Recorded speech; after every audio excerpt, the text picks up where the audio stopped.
Hello, future nurses. Welcome back to my YouTube channel. I am Digvijay Sisodia, your favorite tutor, and today I am going to teach you about the chapter hand hygiene.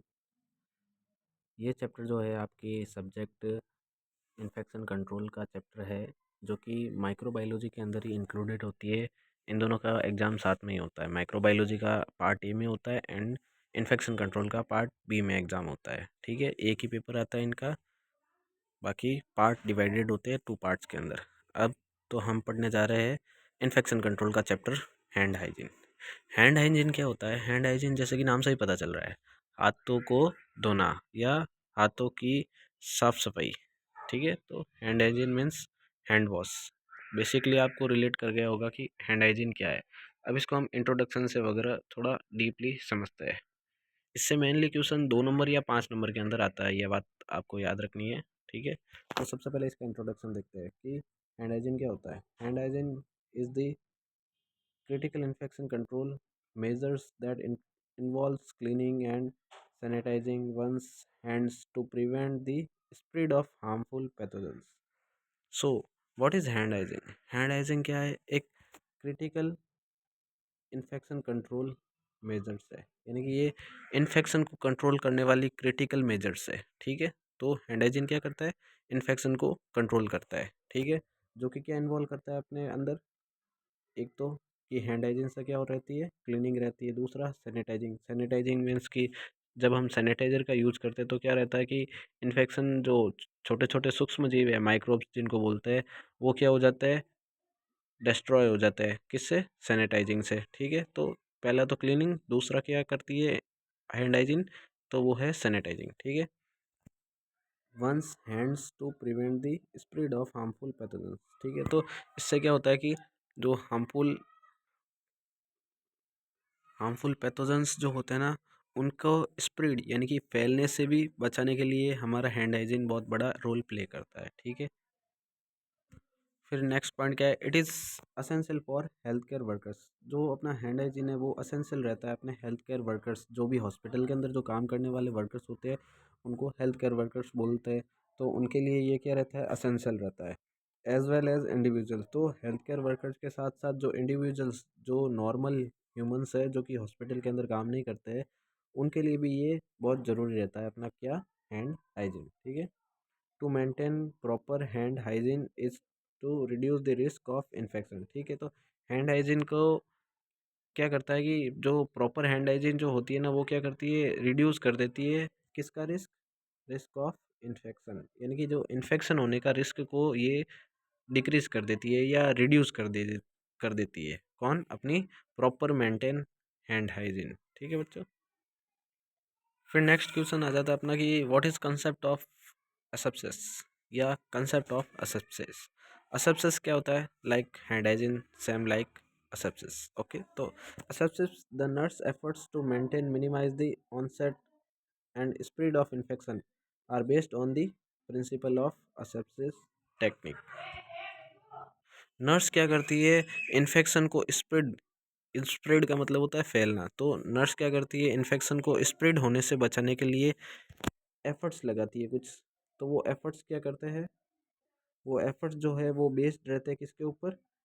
Aseptic techniques के ऊपर। जो aseptic techniques है उनके ऊपर वो based रहते हैं अपने नर्स के एफर्ट्स, जिनसे क्या रहता है? स्प्रेड ऑफ इन्फेक्शन डिक्रीज हो जाता है या रिड्यूस हो जाता है। ठीक है बच्चों, सो बेसिकली असेप्सिस क्या है? इन्फेक्शन को रिड्यूस करने की एक टेक्निक्स होती है। असेप्सिस नाम से ही पता चल रहा है, असेप्सिस फ्री फ्रॉम इन्फेक्शन, इन्फेक्शन से बचाना या एकदम फ्री कर देना, ज़ीरो इन्फेक्शन। ओके, फिर नेक्स्ट आ जाता है point aseptic techniques in the efforts taken to keep the patient as free from infection hospital microorganism as possible। यानी कि जो aseptic टेक्निक्स जो कि नर्सेज के द्वारा यूज़ में ली जाती है, उससे क्या होता है कि जो हॉस्पिटल में माइक्रो ऑर्गेनिज्म जो होते हैं ना, उनसे फ्री हो जाता है पेशेंट। यानी कि पेशेंट को keep the patient as free, यानी कि पेशेंट को एकदम फ्री कर दिया जाता है जो हार्मफुल माइक्रो ऑर्गेनिजम्स है हॉस्पिटल के अंदर जो प्रेजेंट होते हैं उनसे। तो उसके लिए हम असेप्टिक टेक्निक्स का यूज़ लेते हैं। फिर नेक्स्ट पॉइंट आ जाता है अपना लास्ट एंड नेक्स्ट पॉइंट कि this can be achieved by ensuring that only sterile equipment and fluids are used during invasive medical and nursing procedure.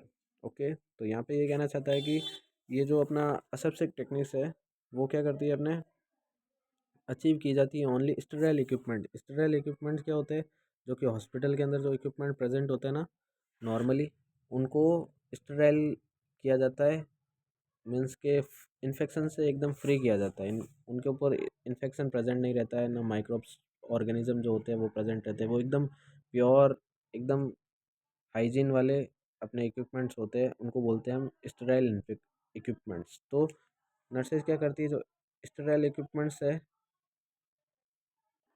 And जो फ्लूइड्स जो कि हम ड्यूरिंग इन्वेजिव प्रोसीजर, जो हम सर्जरी के टाइम यूज़ में लेंगे, या किसी को भी ब्लड टेस्ट वगैरह इंजेक्शन देना है पेशेंट को, उस टाइम जो अगर यूज़ में लिए जाने वाले स्टेराइल इक्विपमेंट्स एंड जो ब्लड फ्लूइड्स है, उन सबको क्या करती है nurses medical and surgical procedure के दौरान एकदम स्टेराइल कर देती है। यहाँ पे कहने का मतलब ये है कि जो अपने हॉस्पिटल के अंदर जो मेडिकल एंड नर्सिंग प्रोसीजर के दौरान जो इक्विपमेंट्स यूज़ में लिए जाते हैं वो एकदम असेप्सिस होने चाहिए, यानी कि फ्री फ्रॉम इन्फेक्शन होने चाहिए। यही यहाँ पे कहना चाहता है ये लाइन, कि this can be achieved by ensuring that only sterile equipments and fluids are use.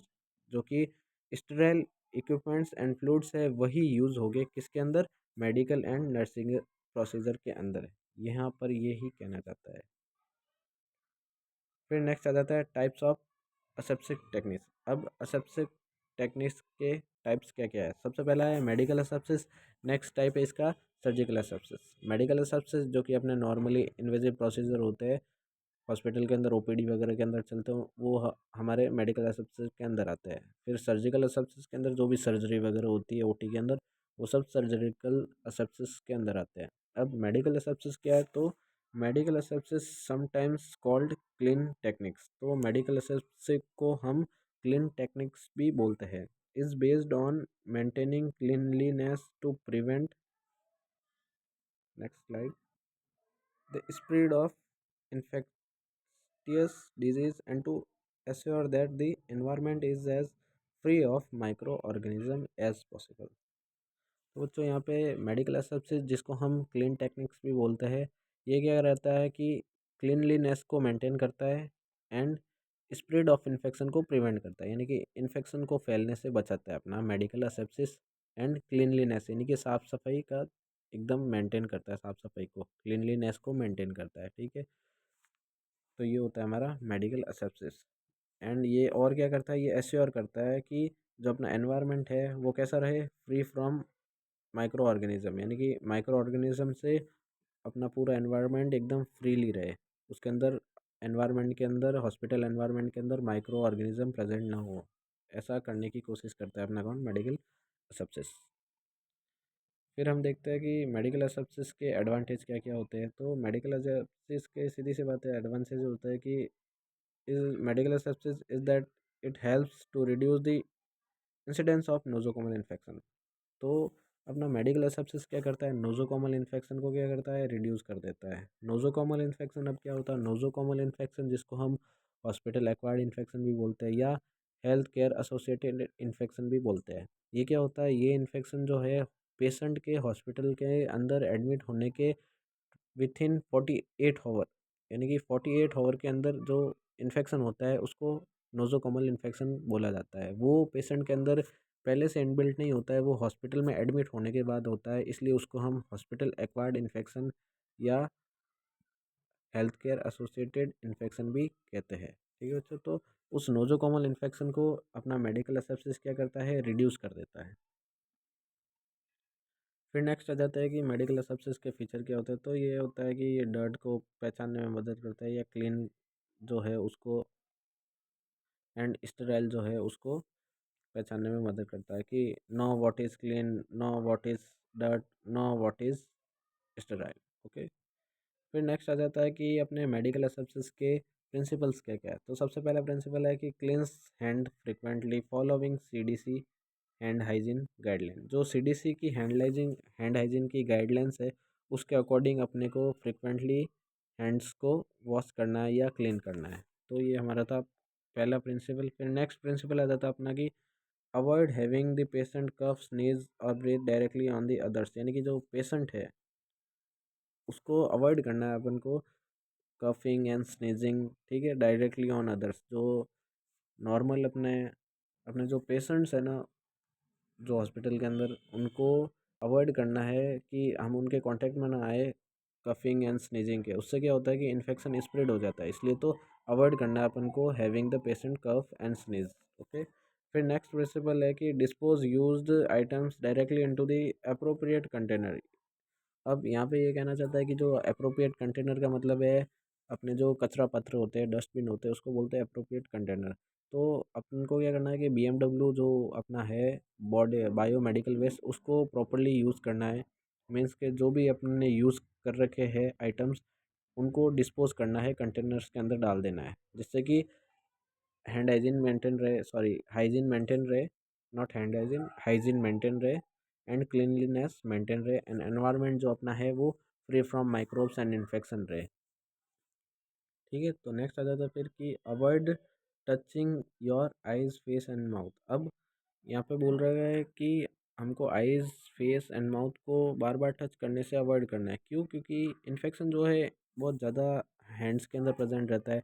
अब हमारे हॉस्पिटल के अंदर आदत रहती है कि हम हैंड्स को बार बार आइज नोज़ वगैरह के ऊपर, माउथ के ऊपर बहुत टच करते हैं।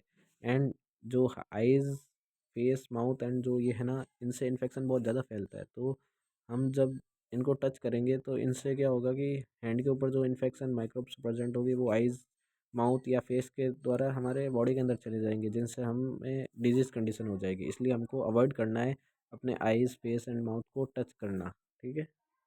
फिर नेक्स्ट आ जाता है कि not all microorganism are harmful, some are use to make medication such as a penicillin.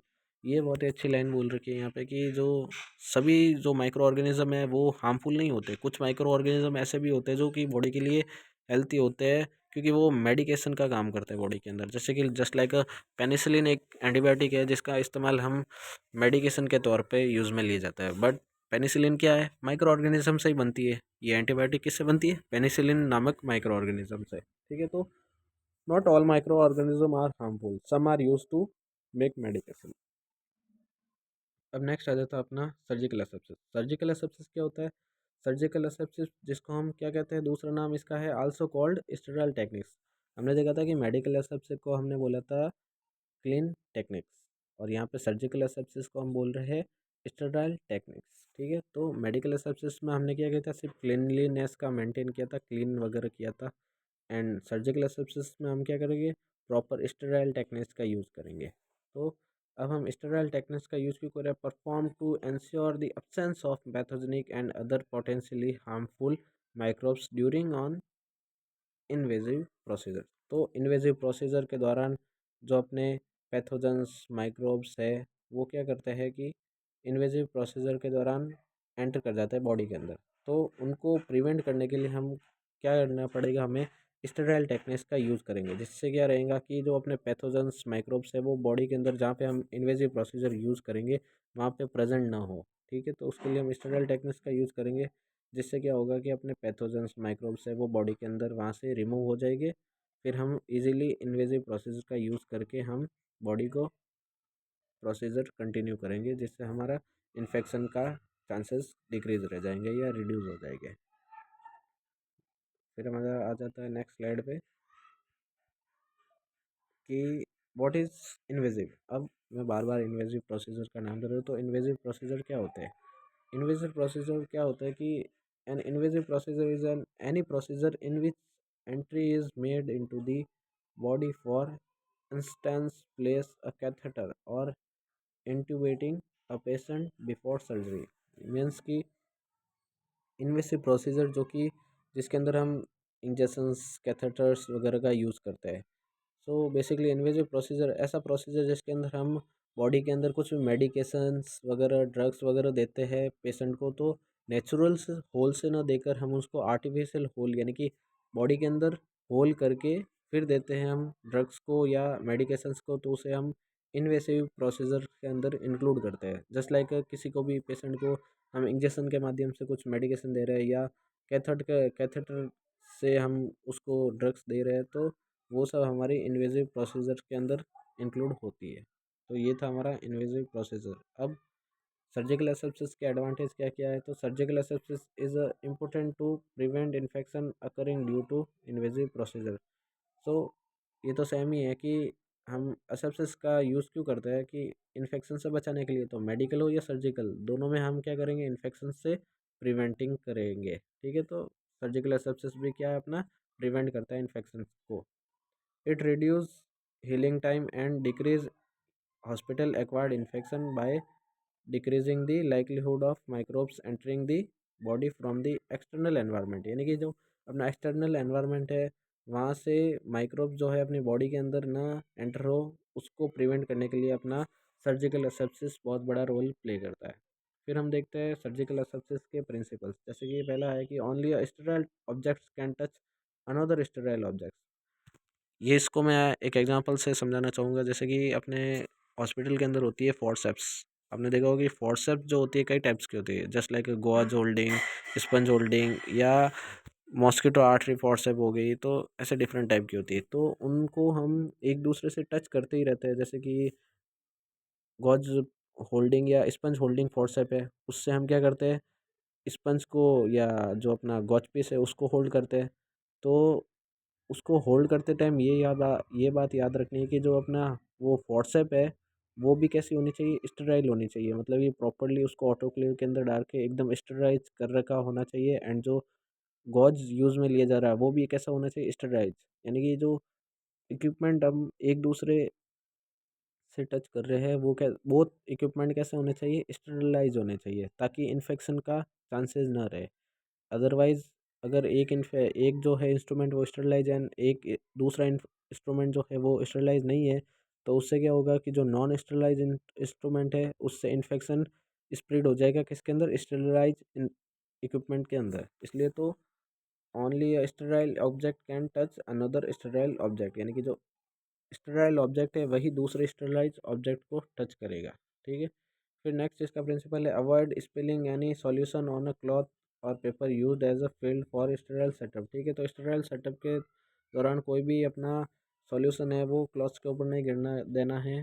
फिर नेक्स्ट आ जाता है अपना कि hold sterile object above the waist level, यानी कि जो अपना स्टेराइल ऑब्जेक्ट्स है वो अपनी कमर के उपले तन तक होल्ड करके रखना है उसको, ठीक है। Avoid talking, coughing, sneezing and reaching over sterile field और ऑब्जेक्ट। मीन्स कि जो अपने इस क्या नाम सर्जिकल प्रोसीजर के दौरान कफिंग एंड स्नीजिंग को अवॉइड करना है, जिससे कि हमारा इन्फेक्शन ना फैले। फिर आता है द ओटी, यानी कि operation theatre should not be a source of contamination. यानी कि जो ओटी है, वहाँ पे पेशेंट क्या आ रहा है? ठीक होने के लिए आ रहा है। मतलब कि पेशेंट को वहाँ पे ठीक किया जाता है, हमें ट्रीटमेंट किया जाता है। अब ओटी अगर कंटामिनेशन मीन्स मतलब कि इन्फेक्शन को स्प्रेड करेगा, अगर ओटी ही, तो ट्रीटमेंट कहाँ होगा पेशेंट का? जब जहाँ पे पेशेंट आ रहा है वहीं से पेशेंट बीमार होकर वापस जा रहा है, तो क्या मतलब हॉस्पिटल का? तो इसलिए OT should not be a source of contamination, यानी कि ओटी कंटामिनेशन का सोर्स नहीं होना चाहिए। मीन्स कि ओटी के अंदर नो इन्फेक्शन प्रेजेंट होना चाहिए, प्रॉपर अपैरल होना चाहिए वहाँ पे, नो ज्वेलरी, यानी कि जो हेल्थ केयर वर्कर्स है उनको ज्वेलरी पहन के वहाँ पे नहीं जाना है। एंड जो नेल्स है वो बड़े नहीं होने चाहिए, कटे हुए होने चाहिए proper. And nail polish present नहीं होनी चाहिए फीमेल्स में, अवॉइड करनी है नेल पॉलिश को, ठीक है। फिर ओटी का जो है अपने सर्जिकल प्रोसीजर के दौरान हमेशा आपने देखा होगा कि डोर जो होते हैं वो कैसे रहते हैं? क्लोज रहते हैं। तो डोर हमेशा अपन को कीप क्लोज रखना है। फिर कुछ असेंशियल कंपोनेंट्स है जो कि अपन को सर्जिकल एसेप्सिस के दौरान यूज़ में लिया जाता है। जैसे कि स्टेरिलाइजेशन ऑफ आर्टिकल्स, मीन्स के जितने भी आर्टिकल्स हैं उनका स्टेरिलाइज करना है। फिर आ जाता है मास्किंग। मास्किंग जो कि हम मुंह पे पहनते हैं हॉस्पिटल में, वो होता है मास्किंग। तो मास्क का यूज़ करना है अपन को सर्जिकल एसेप्सिस के दौरान या सर्जिकल प्रोसीजर के दौरान। फिर आ जाता है कि गाउन का यूज़ करना है हमको। नेक्स्ट आ जाता है कि use of gloves, gloves use करने हैं हाथों के अंदर। फिर opening of sterile wrapped package, जो अपना पैकेजिंग है जो भी प्रेजेंट होगी हॉस्पिटल के अंदर, उसको हम कैसे स्टेराइजली यूज़ करना है उसको, ठीक है। फिर आ जाता है लास्ट की हैंड वॉशिंग का हमको यूज़ करना है। तो ये था हमारे सर्जिकल एंड मेडिकल एसेप्सिस के बारे में। फिर हम कल पढ़ेंगे हम हैंड हाइजीन के टाइप्स पढ़ेंगे। आज के लिए बस इतना ही। थैंक यू, धन्यवाद।